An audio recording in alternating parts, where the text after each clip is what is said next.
para esse nosso começo, né? Além de realmente ser uma alegria estar com vocês, nós acreditamos que é importante conversar mais uma vez sobre o que é realmente nutrição comportamental. Será que quando alguém diz que está fazendo nutrição comportamental, ela está realmente fazendo isso que o nome e a abordagem se propõe? Então, para começar, será que se alguém faz uma nutrição mais humanizada, por assim dizer, enxergando o indivíduo além de um corpo, enxergando a comida além de nutrientes e calorias, essa pessoa está fazendo nutrição comportamental? Não, ela está fazendo nutrição humanizada. Claro que isso se comunica diretamente com a nossa proposta. E muitas pessoas já trabalham assim desde sempre, de uma maneira empírica, de uma maneira intuitiva. E a gente ouve muitas vezes relatos de, poxa, eu já fazia uma coisa nesse sentido, só não sabia que tinha um nome diferente. Que bom que mais nutricionistas trabalham com esse olhar mais ampliado para o paciente, para a comida, para a alimentação. Mas só trabalhar com um olhar mais humanizado não significa que a pessoa está usando nutrição comportamental. Da mesma maneira, se uma pessoa entendeu e entende o problema das dietas restritivas e trabalha com uma nutrição sem dietas, ela está fazendo nutrição comportamental? Não, ela está fazendo uma nutrição sem dietas, que com certeza é um dos nossos pilares, mas as coisas não são sinônimos exatamente. Agora também, com certeza, se alguém está usando o nome nutrição comportamental, mas tem um discurso de que essas colocações daquele livro, daquele pessoal, de que dieta restritiva é um problema, é uma bobagem, nada disso de verdade é um problema, essa pessoa está fazendo qualquer outra coisa, menos nutrição comportamental. Então, achamos importante alinhar isso desde o começo desse nosso evento, desse nosso espaço, para fugir, então, de novo, dos vieses, das interpretações equivocadas, e muitas vezes até de colocações levianas e antiéticas que acabam aparecendo por aí. Muitos de vocês, então, estão aqui pela primeira vez, não sei quantos já leram o nosso livro, ou que outros contatos vocês têm com a abordagem de nutrição comportamental, mas achamos importante alinhar e me permitam repetir para aqueles que já conhecem. Nutrição comportamental não é uma área, não é uma especialidade, não é um nicho, não é uma teoria, não é uma doutrina, não também um método. Nós temos isso destacado lá no nosso Instagram, repetindo essas questões, repetindo colocações como essas que eu fiz com vocês aqui no começo. Criando um instituto com essas duas missões, uma missão clínica e uma missão comunicação. Se vocês querem mais detalhes sobre essa história, essa missão, as premissas e os pilares da nutrição comportamental, nós temos esse guia atualizado que vocês podem acessar pelo QR Code e se alinhar conosco também. Ali tem inclusive alguns exercícios e algumas reflexões que vocês podem também praticar. Se por acaso alguém não conseguiu acesso, chama a gente lá no e-mail que vocês fizeram a inscrição. Nossa missão clínica destaca, sim, a importância desse olhar ampliado. Nós temos que olhar para além do que se come. Nós temos uma pessoa que come. Essa pessoa que come tem os seus porquês, seus sentimentos, suas ideias, suas crenças. Nós temos que olhar para o contexto em que se come, para o ambiente em que se come, que também vai ter as suas influências. E nós defendemos uma comunicação não apenas ética e responsável, mas também inclusiva e positiva. Nossos pilares são a valorização do prazer em comer, a orientação não prescritiva. Sobre as dietas restritivas, sim, uma educação sobre o quanto elas são ineficazes e as suas consequências. Um comer que considera a emoção, a situação, o contexto sociocultural e que deve ser promovido focando as questões internas dos nossos sinais de fome, apetite e saciedade. Aqui também sempre vale a pena destacar que quando estamos falando de uma orientação não prescritiva, não estamos excluindo as prescrições dietoterápicas. E as nossas premissas são ser inclusivo. Sim, ser inclusivo com relação a todas as pessoas, inclusive as minorias, e nós vamos ter uma palestra sobre a população LGBTQIA+. Ser inclusivo no sentido de pensar, então, em pessoas de todos os tamanhos, defendendo que a saúde acontece em função de comportamentos saudáveis, mas inclusivo também no sentido de que a nutrição comportamental pode ser definitivamente utilizada com todos os públicos e não é preciso escolher praticar nutrição comportamental ou outro tipo de nutrição, tudo pode ser alinhado. E, claro, uma abordagem então, ampla, realmente biopsico-sociocultural, que tem o objetivo de ampliar o modo de atuação do nutricionista e que também defende que todos os alimentos podem ter espaço na alimentação saudável, respeitadas as questões de frequência e quantidade, respeitada também a questão do contexto, aonde, respeitada a questão de para quem, qual é essa situação. Então, nada diferente dessa missão, dividida em dois, destes pilares e dessa premissa é nutrição comportamental, ok? Nós publicamos isso no nosso livro, isso está lá colocado desde sempre, e o objetivo dessa abordagem e desse instituto, em suma, é realmente educar nutricionistas, ampliar a formação do nutricionista para que ele tenha, então, um novo tipo de relacionamento com o seu paciente, saindo daquela questão prescritiva e mandatória, por uma questão de promoção de autonomia. E para isso a gente precisa de ferramentas validadas pela ciência, de embasamento teórico-científico, para então trabalhar a mudança de comportamento. Essa abordagem, a abordagem nutrição comportamental, ela é, em suma, uma abordagem não dieta. Ela poderia ser classificada dessa maneira, como outras abordagens são classificadas internacionalmente. É que outras abordagens foram criadas em contextos internacionais, por psicólogos, médicos, nutricionistas, fora do Brasil. E a abordagem de nutrição comportamental foi sistematizada no Brasil, mas ela se alinha totalmente às chamadas, então, abordagens não dieta e peso inclusivas, ou até neutras com relação ao peso. E para isso, então, nós usamos diferentes teorias e modelos do trabalho da mudança de comportamento, podemos somar várias ferramentas também. Mas aqui também vale dizer que essas teorias e modelos não são sinônimos de nutrição comportamental. Então, se eu estou trabalhando com aconselhamento nutricional, eu estou fazendo nutrição comportamental, talvez, se você estiver alinhado a essa missão, a essas premissas e a esses pilares. Porque, de repente, uma pessoa até pode fazer aconselhamento, mas achar que dieta não é um problema. Então, ela só está usando aconselhamento nutricional e ela não está usando a abordagem de nutrição comportamental. E na sequência da minha fala, a gente vai ampliar um pouco mais isso. E mais uma coisa que é importante alinhar é que nutrição comportamental não é sinônimo de comportamento alimentar.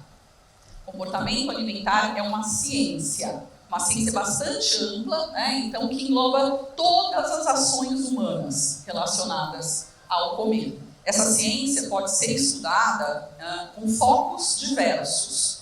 Na abordagem de nutrição comportamental, a nossa escolha, então, na criação desse instituto, que também criou esse nome e essa abordagem, é trabalhar essencialmente com os modelos e as estratégias, de novo, para ensinar nutricionistas e profissionais da área da saúde a como fazer um trabalho focado em mudança de comportamento.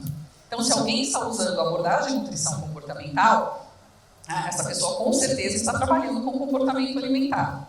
Mas estar trabalhando com comportamento alimentar não necessariamente significa que ela está usando a abordagem de nutrição comportamental. Ok? Até o ChatGPT sabe responder o que é nutrição comportamental. Fui fazer um teste. Ele colocou lá, vejam só, a abordagem. Não colocou nicho, nem especialidade, nem modelo, nem doutrina. Mas o ChatGPT não leu o nosso guia 2023, porque ele não colocou ali que é uma abordagem, então, que tem essa missão, essas premissas e esses pilares, e é isso que caracteriza, então, a nutrição comportamental.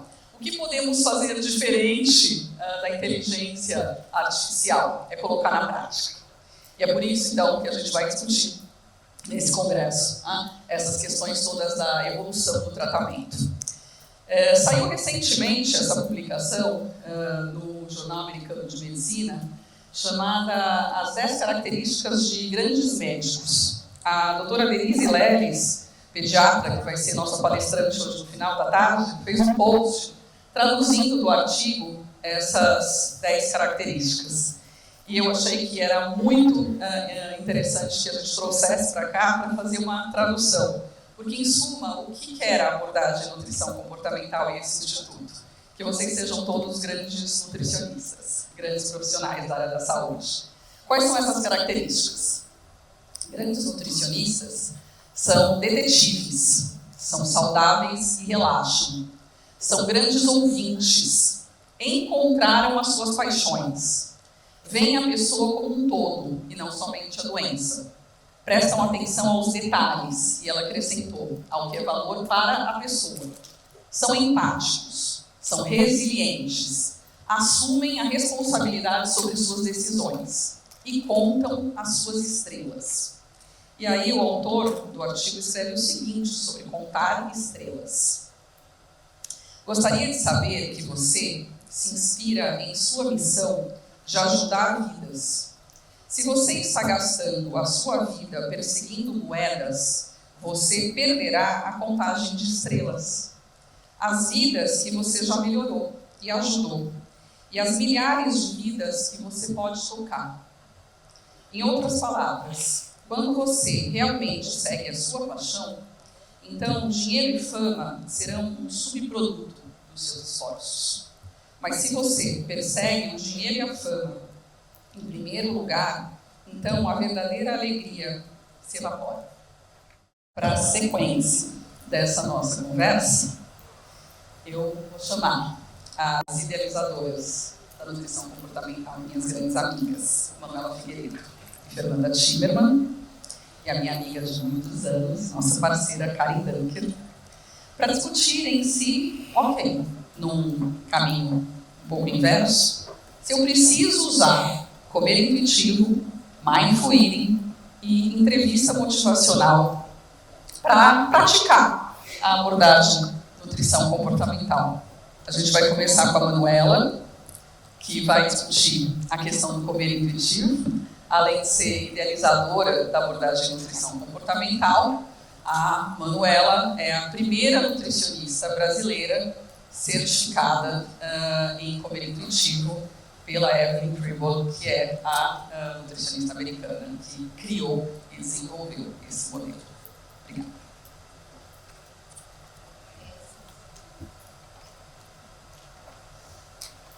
Bom, Tadinha, vou pedir, mas só no debate, tá? Quando for uma pessoa só Bom dia. Imagino que a gente está sentindo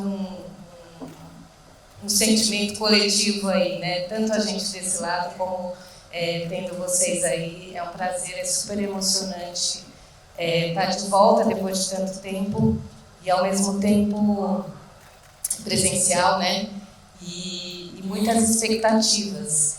Então, eu espero que esses 2 dias sejam muito produtivos, ricos, não só aqui, mas nessa troca. Um monte de gente já veio falar comigo, já tirei foto, né? Pessoas que a gente acaba vendo no vídeo, a gente acabou de se conhecer aqui presencialmente, então eu acho que isso é muito valioso e tem a ver aí com essa contagem das estrelas que a Marta falou, que é tão importante na nutrição comportamental quando a gente fala do relacionamento, né? Se relacionar, da relação humana, do olho no olho, seja na tela, seja no presencial. E aí, quando a gente faz essa pergunta, né, que é quase uma provocação aqui, preciso usar o comer intuitivo, então, para trabalhar com a nutrição comportamental? E a resposta é não, não preciso, né? A gente está falando aqui de ser inclusivo, de ser democrático, então, cada um, na verdade, vai usar a abordagem que faz sentido. Mas se a gente tem, né, eu tive o prazer de conhecer a Evelyn Tribole, que é a idealizadora, junto com a criadora, junto com a Iris Hash do Comer Intuitivo, você vai encontrar uma pessoa que é leve, que é divertida, que é séria, que é humana, que talvez tenha todos aqueles 10 passos ali que a Marli colocou, mas que foi uma visionária, né? Porque ela e a Iris Hash estavam muito frustradas nos seus consultórios com o resultado dos seus pacientes, de não conseguir sustentar a mudança de comportamento, de não conseguir sustentar o emagrecimento. Então, elas pensaram numa nova abordagem, e eu gosto muito dessa frase dela, né, que traz esse humor possível mesmo dentro da nutrição. Que a menos que você tenha roubado comida ou matado o chefe, não tem lugar para moralidade ou culpa no comer. Então, eu acho que o Comer Intuitivo ele traz muito disso. Aí, se você me perguntasse se você deveria, se poderia usar, se eu fosse simpática, eu falaria talvez. Mas eu poderia afirmar com toda certeza que sim. E por que eu deveria ou poderia usar o Comer Intuitivo? Porque que ele é um modelo muito essencial para trabalhar a mudança de comportamento. Primeiro que ele é baseado em ciência. Isso nos dá já muita segurança. Segundo que ele não é um modismo, ele está aqui há 25 anos. 25 anos foi publicado o primeiro livro. Se ele fosse algo efêmero ou não consistente, ele já teria sido substituído, assim como tantas e tantas dietas que passaram aí e viraram moda nesses últimos 25 anos. Ele é um modelo criado por nutricionistas, ou seja, a gente bebe muito na fonte da psicologia, da medicina, e raramente a gente tem modelos criados e pensados por nutricionistas, ou seja, dentro da nossa realidade. Ele é didático e simples, para trabalhar com os pacientes seus comportamentos e crenças, que não são nada simples. Ele é flexível, ele é compassivo, mas acima de tudo, ele é um modelo muito, muito eficiente. Então, se a gente pensa aqui, né, muita gente nova, eu imagino que a maioria de vocês já tem ouvido falar, ou já tem entrado em contato aí com o Comer Intuitivo. Vou só mencionar aqui, né, esses pilares que são a base do Comer Intuitivo, que é permissão incondicional para comer com sintonia. Isso é muito desafiador para o nutricionista, porque a gente fala, bom, permissão incondicional para comer, então quer dizer que pode comer de tudo, toda hora, em qualquer lugar. Não, é com sintonia. É encontrar um lugar no comer, né, que seja livre de moralidade, que seja livre de julgamento. É encontrar na alimentação uma possibilidade de se comer todos os alimentos dentro de um contexto. Comer por razões físicas e não emocionais. E atender os sinais de fome e saciedade. Esses pilares eles são sustentados aqui por 10 princípios. Princípios que não têm uma ordem cronológica lá, ou uma ordem que devem ser seguidos para serem abordados com os pacientes. É simplesmente a ordem que elas colocaram ali no livro. E pensando se precisamos usar aí o Comer Intuitivo, eu pensei aqui em destacar o pilar de atender os sinais de fome e saciedade e os princípios honrar a fome e sentir a saciedade.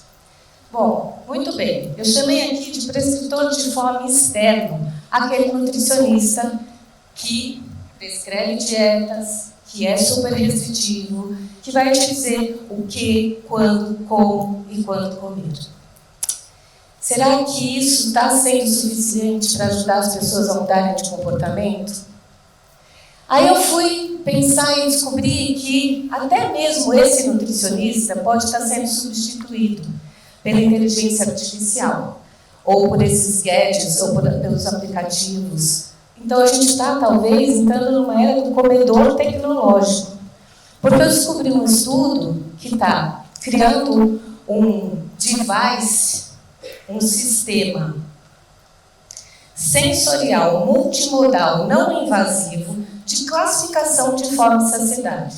Veja bem, eles consideram não invasivo o sujeito usar um óculos, um reloginho e um respirador para mandar sinais para um computador para dizer se você está com fome e quando você encontra sua saciedade. E esses dados todos foram aplicados em 5 indivíduos que tiveram que ficar 16 horas passando sem comer, para depois fazer parte desse experimento.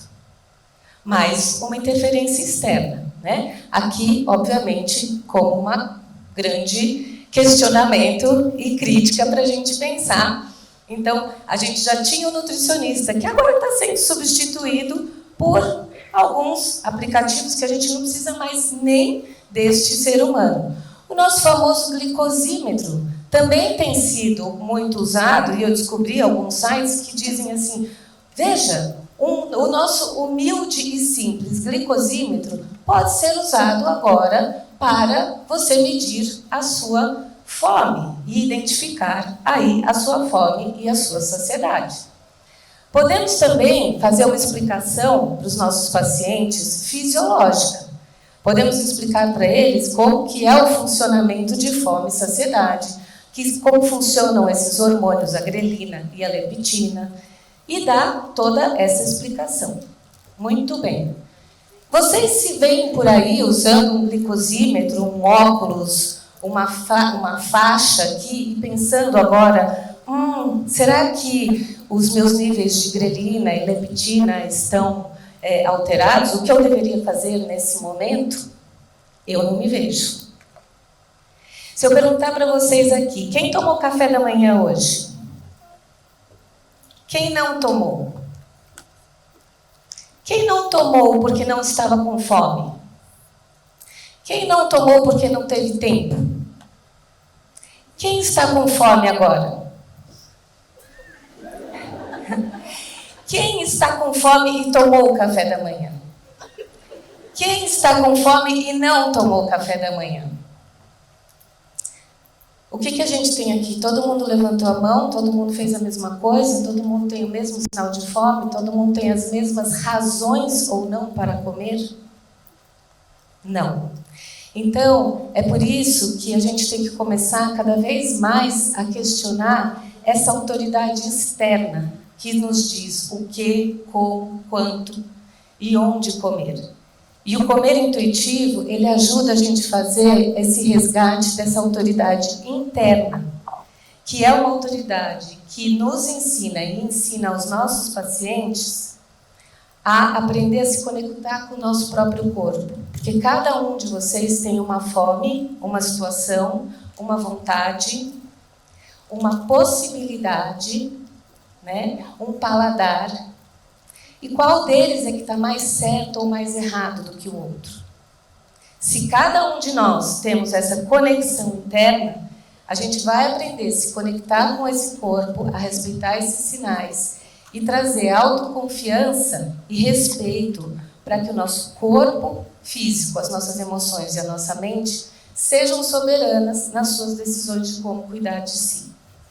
O comer intuitivo, então, ele propõe um detector de fome que seja subjetivo, interno, e não externo.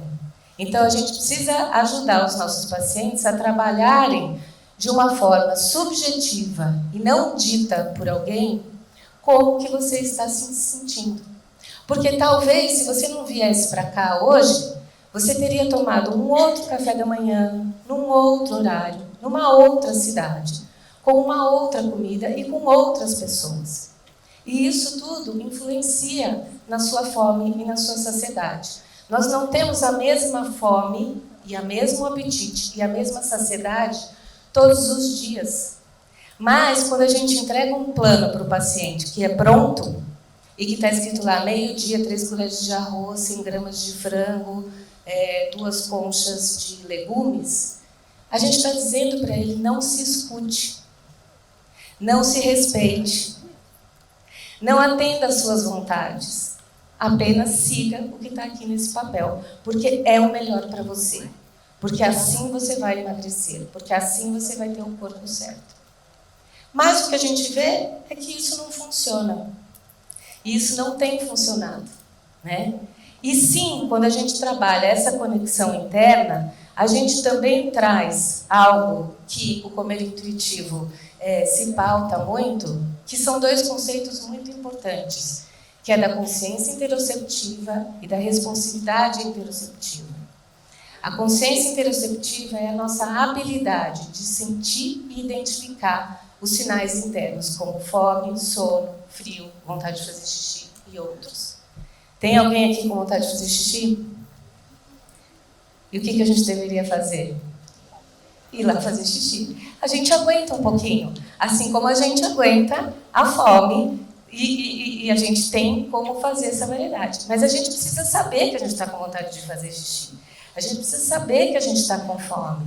E assim, é importante a gente saber que tem todo um mecanismo interno nosso, né, de hormônios e de regulação interna, que também ajuda a gente fisiologicamente a atender os nossos pensamentos e as nossas emoções. Então, se vocês me dizem, eu preciso usar o comer intuitivo para trabalhar com redução comportamental, a minha resposta é, o comer intuitivo mudou a minha prática clínica. E se vocês querem e pensam e gostariam de um modelo peso inclusivo que promove mudança de comportamento, integrando a intuição, as emoções e sim, o pensamento racional, eu diria que sim, porque ele gera autoconfiança e, acima de tudo, autonomia e resultado na mudança de comportamento dos nossos pacientes. Muito obrigada. Eu vou chamar minha querida amiga idealizadora da nutrição comportamental e grande especialista em 2 protocolos de Mindful Eating, um com a Andrea Lieberstein e o outro com a Jen Chosenbase, a grande mestra lá do Mindful Eating, Fernanda Timmerman. Gente, aproveitar o gancho da Manu e agradecer por essa exposição, para também responder se eu preciso usar o Mindful Eating para trabalhar com o NC. Mas antes, eu só queria dividir com vocês o quão emocionado eu estou, de verdade, assim, de ter a presença, né? A presença é um presente e depois de tanto tempo estava fazendo muita falta. Então, obrigada por estarem aqui. Bom, gente, então para responder essa pergunta, eu convoquei, acho que o melhor GIF da internet, para a gente refletir junto, né? Algumas perguntas importantes. Será que a gente consegue realmente comer sem culpa, ou com atenção plena, quando a gente está com a cabeça sempre cheia de julgamento? Será que a gente consegue diminuir a nossa reatividade e lidar melhor com os desconfortos emocionais sem recorrer à comida, só com dicas de comer consciente? Será que a gente realmente consegue ter autocompaixão e não julgamento sem praticar mindfulness? Perguntinhas para a gente começar a aquecer. Oi, eu estou dando eletricidade aqui. Para a gente ficar no mesmo barco, até porque eu vi, né, que tem muita gente pela primeira vez aqui, precisamos entender e definir o que é o Mindful Eating, né? E de várias definições eu trouxe a da Jen Chosenbase, que eu acho a mais lúdica e a mais bonita. O Mindful Eating é uma experiência que vai engajar todas as nossas partes. Oi, meu senhor. Nosso corpo, acho que acabou, não? Nosso corpo, coração e mente em escolher, preparar e comer. Nos envolve em todos os nossos sentidos, nos mergulha pelas cores, texturas, aromas, sabores e até mesmo nos sons de comer e beber. Nos possibilita ser curiosos conforme investigamos nossas respostas à comida e os nossos sinais internos de fome e saciedade. Quando a gente pega um conceito mais objetivo, o que seria o Mindful Eating, gente? Seria um treino da nossa capacidade de regular, redirecionar e sustentar a nossa atenção nos nossos sentidos e nas nossas sensações corporais. Não só na hora que a gente come, antes, durante e depois. Só que isso não é um meio para uma finalidade do tipo, eu preciso me controlar, eu preciso fazer isso para comer menos. Não. O Mindful Eating não é uma dieta, não é mais uma onda modista, muito embora ele tenha virado essa panaceia, né? O Mindfulness virou muito na moda, e o que acontece é que muitos estudos vão se debruçar para correlacionar a perda de peso, mas esse não é o intuito, isso é uma possível consequência, como várias outras coisas dentro do comportamento alimentar. Se a gente muda o que está ali de disfuncional no comportamento, provavelmente isso pode acontecer, mas isso não é uma garantia, né? Então, quem quer lidar com o Mindful Eating vai precisar sempre se pautar nos princípios básicos. E quais são? Uma intenção e atitude de não julgamento, gentileza e aceitação. Vou pegar a onda da Manu e vou perguntar aqui para um auditório lotado de profissionais da saúde. Quem aqui é uma pessoa que se considera autocompassiva? Quem acha que é tranquila consigo e com os outros? Pode levantar a mão. Quem acha que é uma pessoa que não tem julgamento ou não carrega julgamento? Quem trabalha muito bem com a aceitação de todas as nossas condições, sejam elas boas ou ruins? Quer ver as mãozinhas levantadas? Difícil, né? O conceito é lindo. A prática vai pegar aqui, ó, no umbigo de cada um de nós, profissionais da área da saúde, especialmente. Por quê? A gente tem uma carga gigantesca de autojulgamento, autocrítica. E o quanto que isso também nos direciona a fazer o que a gente faz, escolher o que a gente escolheu. Não é à toa que todo mundo que veio fazer nutrição está aqui hoje. Provavelmente tem uma história com a alimentação. Tem. Então a gente precisa entender como que a gente pode manejar isso. Qual que é o grande diferencial? É a meditação. E por que, gente, a meditação? A meditação, ela tem várias possibilidades. Eu vou falar da meditação mindfulness, porque tem várias que são religiosas, que tem algumas filosofias. A meditação mindfulness, ela tem vários estudos que se debruçam a estudar diferenças, né, de funcionamento cerebral. Essa imagem eu acho muito bonita, ela mostra, né, do lado direito, esquerdo de vocês, um cérebro, né, que está com vários centros ativados antes da meditação e só 10 minutos depois ele já tem essa mudança cerebral. Então, gente, tem estudos que mostram mudanças de curto prazo e de meditadores de longo prazo. E o que é muito interessante, né, eu peguei esse artigo da Nature, que é a neurociência da meditação mindfulness, que ela é pautada na respiração e no escaneamento corporal. Então, ela é disponível para qualquer pessoa, ela não tem nenhum vínculo religioso.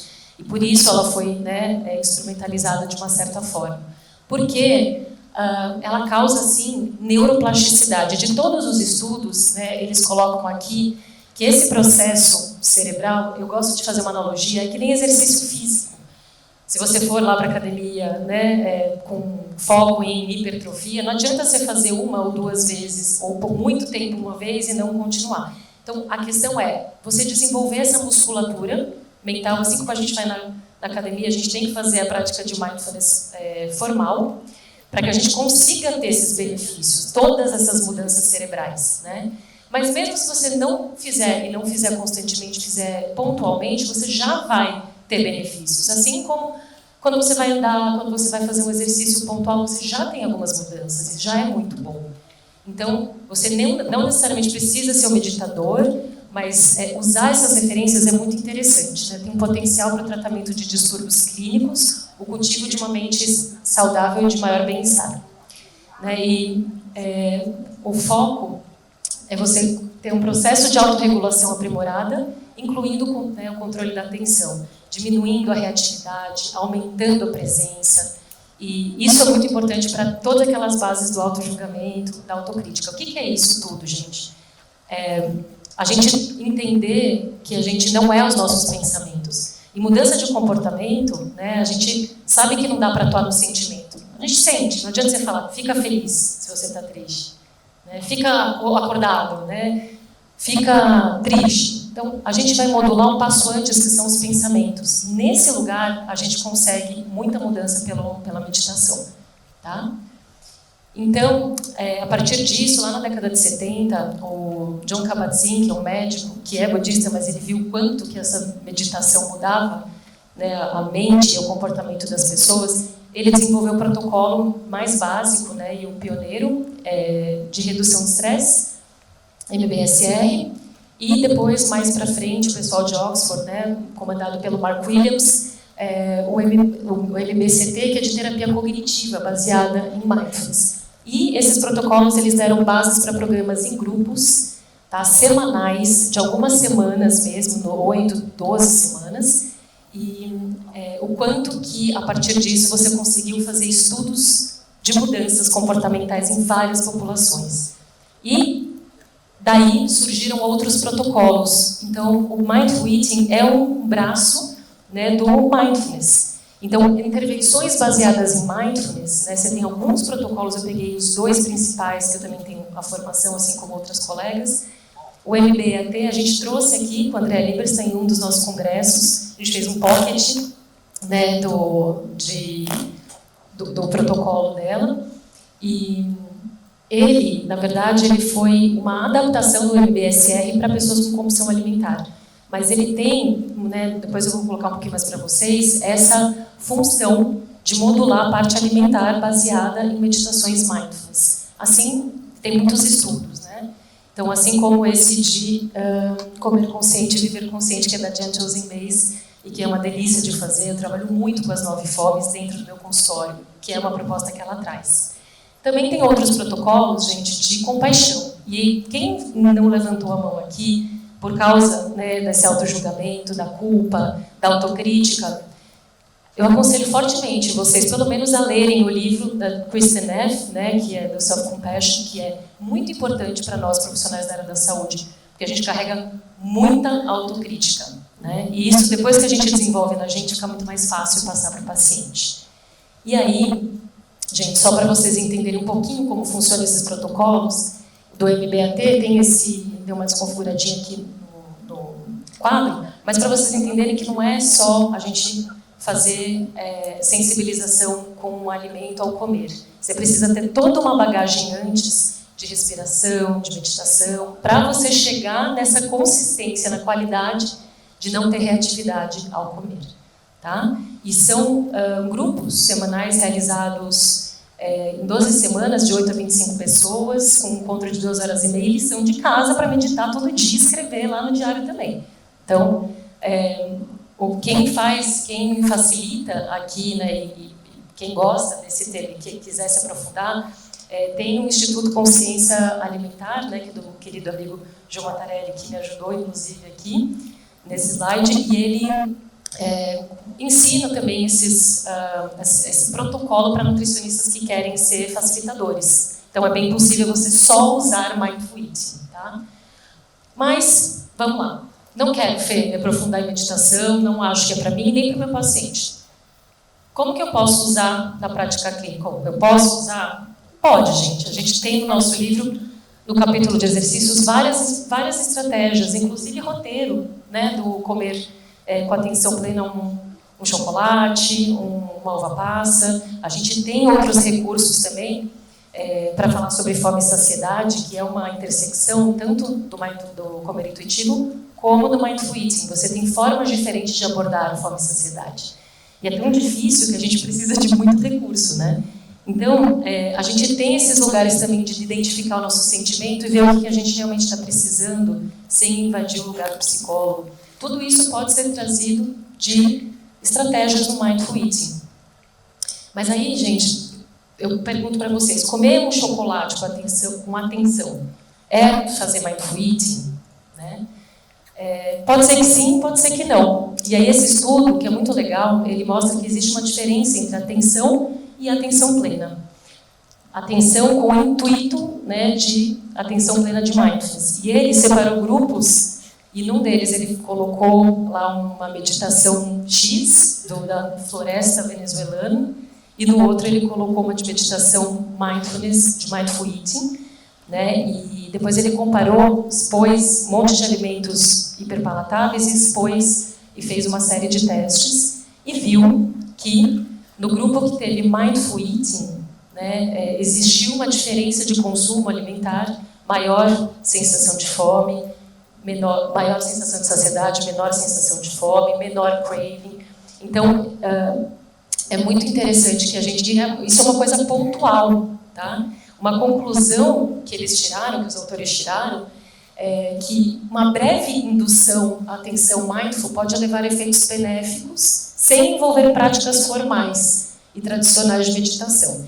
Então, isso a gente pode usar para aumentar a sensibilização do paciente que não quer fazer meditação em casa, mas de repente, se você trouxer isso para o consultório e ele começar a parar para prestar atenção, ele já vai provavelmente ter benefícios, tá? E a minha conclusão, né, é sim, do mesmo jeito, quase que a gente defendendo, né, o nosso peixe, mas de todas as estratégias, modelos, eu escolhi me aprofundar no mindfulness por uma coisa muito pessoal, né, pelo auto-julgamento, pela ansiedade. E eu fico até emocionada para falar, porque eu tenho muita gratidão ao mindfulness, à meditação. Eu acho que, inclusive, né, tem até alguns estudos, até do MBCT, mostrando que é tão efetivo, às vezes, quanto uma fluoxetina. Então, é muito interessante, gente, você não precisa usar o Mindful Eating para trabalhar com NC. Você pode instrumentalizar, você pode pegar algumas estratégias, já vai ser muito legal. Mas se você se identificou, de alguma forma, com esse lugar tão difícil de mudar, eu sugiro que você procure um protocolo. Vou chamar a Karen Dunker, doutora Karen Dunker, que ela é formada em entrevista motivacional pelo Aim of Change, do Steven Berg, e pelo aconselhamento nutricional da Molly Kellogg nos Estados Unidos. Obrigada e boa apresentação. Bom, pessoal, queria agradecer aqui o convite da Mari. Como a Mari falou, eu já trabalho com a Mari desde 1995, para não denunciar a nossa idade, né, Mari? Mas assim, já trabalhamos com transtornos alimentares há muito tempo. E vim falar um pouco sobre entrevista motivacional, porque a entrevista motivacional entrou na minha vida lá em 2012, né, quando eu fui para os Estados Unidos, estudei minha formação, depois eu voltei em 2019. E o dia que eu fiz esse curso, né, fui para os Estados Unidos, lá em São Francisco, fiquei 3 dias numa imersão.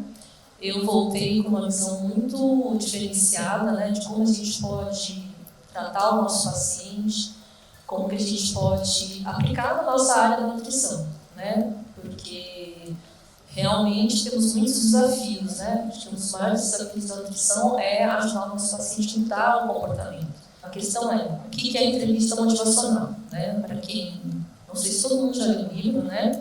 Mas a gente recomenda que vocês leiam todos os capítulos. O capítulo da entrevista motivacional, que eu sou autora, ele fala um pouco de uma definição, né, do que são os conceitos, algumas habilidades que a gente precisa desenvolver, mas no conceito geral, a entrevista motivacional é uma abordagem que a gente chama até que é um método, né, de comunicação, que você está centrado no seu indivíduo, né? E quando você está centrado no seu indivíduo, a intenção é você identificar com ele quais são as travas que estão ali para ele não mudar, né? Então, a gente entender que por trás dessas travas existe a questão da motivação para querer mudar, né? E também existe a resistência, né? Quem aqui nunca atendeu um paciente e fala, nossa, esse paciente é muito resistente, muito difícil de mudar, né? E a gente, estudando a entrevista motivacional, a gente consegue entender e consegue identificar com algumas posturas dos nossos pacientes, algumas falas que eles trazem, às vezes, né, na nossa consulta, que podem indicar que ele está com essa dificuldade de mudar, né? A entrevista motivacional foi criada na década de 80, né, para quem não conhece da onde surgiu, ela não é uma abordagem exclusivamente da nutrição, né? Então, respondendo já a questão aqui, se podemos usar, se ela é exclusiva, não é. Né? Ela foi criada por psicólogos, o Miller e o Honig, lá na década de 80, e a intenção deles, eles trabalhavam com pessoas que eram usuários de drogas e de álcool, e são as pessoas mais resistentes à mudança, né? E eles observavam que quando eles impunham lá o conhecimento, não, você precisa mudar, como muitas vezes muitos da área da saúde usam esse discurso, né? Você precisa mudar, porque se você não mudar, você vai morrer, você vai ter problemas de saúde. E eles usavam essa abordagem, quer dizer, as pessoas usavam, e eles observaram que esse tipo de abordagem era uma abordagem que gerava muita resistência, né? Não é você falando que a pessoa vai mudar, tá? Então, esse seria um conceito geral, né? A gente precisa entender que dentro da entrevista motivacional, ela é uma abordagem que a gente usa É uma forma de você lidar com o seu paciente, né? Vou falar um pouquinho, muito rapidamente, como eu falei para você, eu fiz um curso de 3 dias sobre entrevista e motivação. Eu tenho 15 minutos aqui para falar com vocês. Por que a gente tem que usar? Que a gente pode usar, né? A gente não é obrigado a usar, mas eu vejo que é uma forma que contribui muito durante nossos atendimentos. Então, foi criado na década de 80, e pensando de novo, a gente fala muito do conceito da ambivalência também, da resistência e da questão da motivação. E ela promove a mudança de comportamento? Será que ela promove? É uma abordagem que exclusivamente vai mudar o comportamento da pessoa? Ela é, na verdade, uma abordagem que vai ajudar o seu paciente a entender o caminho para essa mudança. Né? Só que esse caminho para a mudança, ele não vai vir da nossa fala. Ele vai vir da autopercepção dele, de que ele precisa mudar. Né? Então, ele vai entender por que mudar um comportamento, e não somente como fazer essa mudança. Muitos dos pacientes vêm com essa expectativa. Mas como que eu faço para perder peso? O que eu preciso comer para perder peso? Né? Todo mundo aqui já deve ter se identificado com esse discurso, né, no consultório. Eles querem uma solução, né? Eles querem uma resposta. Eu preciso comer tantas calorias, preciso comer tal alimento, e se eu fizer isso vai dar certo. E a gente sabe que não dá certo. Né? Muitas vezes, uma dieta prescrita, na maioria das vezes, não dá certo. Por quê? Porque muitas vezes ele não está pronto para aquilo. Né? Então, a entrevista motivacional tem um conceito também da prontidão para a mudança. Né? Então, gosto muito de falar que muitas vezes o paciente não vem pronto para mudar. Né? Ele está lá, ele quer perder peso, né? Ele quer mudar a alimentação dele, mas às vezes ele não está no momento de vida dele para mudar. Ele está naquela correria, naquela loucura, está passando uma fase de estresse. Eu recebi muitos pacientes assim, que eu pensava assim, esse paciente não vai ficar. Ele não está pronto para mudar. Né? Mesmo fazendo todo o processo de acolhimento, chegava um momento que ele falava, não, realmente, eu não estou pronto para mudar, não está no momento. E eu acho muito positivo isso. Porque se a gente fica insistindo em algo que a pessoa não está pronta, ela vai ficar mais frustrada, ela não vai conseguir ter essas mudanças que ela quer. Né? E aí, dentro da entrevista motivacional, a gente tem essa questão de buscar essa motivação intrínseca, ao invés de apenas tentar persuadir seus pacientes a fazer uma mudança. Né? O que seria essa motivação intrínseca? Né? É um termo que a gente, por isso chama entrevista motivacional. Né? A gente tem motivação externa e a gente tem motivação intrínseca. Né? Externa é o que a gente mais encontra por aí. Chega no consultório, preciso perder peso do casamento, eu preciso perder peso porque muitas vezes eu quero fazer uma cirurgia bariátrica, né? Preciso perder peso rápido. E será que ele está realmente motivado? Né? Qual que é a questão interna? O que vai fazer com que ele tome uma ação e queira realmente mudar comportamentos, né? E hábitos alimentares? Né? Então, como saber se eu estou realmente utilizando a abordagem de entrevista motivacional? Eu não consegui aprofundar, né, tanto aqui nos conceitos, por isso que eu super recomendo ler o capítulo, assistir os nossos cursos, fazer a capacitação, tudo isso é muito importante para vocês conseguirem entender o espírito, né? Eu vou falar muito mais da questão do espírito do que das partes conceituais, né? Porque eu acho que a ideia aqui é a gente provocar vocês a pensarem, né, o quanto que eu posso estar utilizando ou não essa abordagem no nosso atendimento. Aí eu deixo duas imagens, né, para vocês repetirem. Qual seria uma imagem, né, que repetiria a entrevista motivacional? Seria falar e orientar ou seria escutar e acolher? Né? Falar e orientar é uma abordagem muito comum, né? A gente tem uma tendência de, quando eu vou dar os meus cursos, eu falo assim para os nutricionistas, né? A gente tem uma tendência de querer passar logo o nosso conhecimento. Acabamos de se formar, vamos lá, quero contar tudo que eu aprendi, quero educar o meu paciente, né, sobre os conceitos certos de alimentação. E, como eu falei, vindo do conceito de entrevista nutricional, quando a gente fala, a gente orienta e a gente se coloca na postura de autoridade única ali, né, você pode estar gerando resistência no seu paciente. Né? Então, a entrevista motivacional, a ideia é que a gente não crie essa resistência. Muito pelo contrário, a gente tem que estar estudando e acolhendo esse paciente. A partir do momento que a gente escuta e acolhe esse paciente, ele vai se abrir para você, você vai conseguir identificar, lembrando os conceitos que eu falei, da motivação intrínseca, identificar se ele está resistente naquele momento, se ele está numa ambivalência, né? Ambivalência no sentido de eu quero ou não quero mudar, que é um conceito muito... Na nossa vida, o tempo todo a gente está em ambivalência, né? A gente tem todo mundo sabe o que vai... vou acordar de manhã, vou na academia, não vou, o que eu vou comer hoje, o que eu vou fazer no trabalho, o que eu vou... Né? A gente tem várias decisões que a gente tem que tomar no dia e que muitas vezes a gente desiste um pouco delas, né? Se a gente for pensar em termos de alimentação, vivemos muita ambivalência, né? Temos estamos o tempo todo expostos à comida, né? E aí, como fazer essas escolhas, né? O que vai fazer com que eu tome aquela decisão de realmente seguir aquela alimentação? Não, vamos mudar a minha alimentação. Vamos pensar, a motivação intrínseca, né? E a gente só consegue identificar essa motivação se a gente escutar e acolher esse paciente.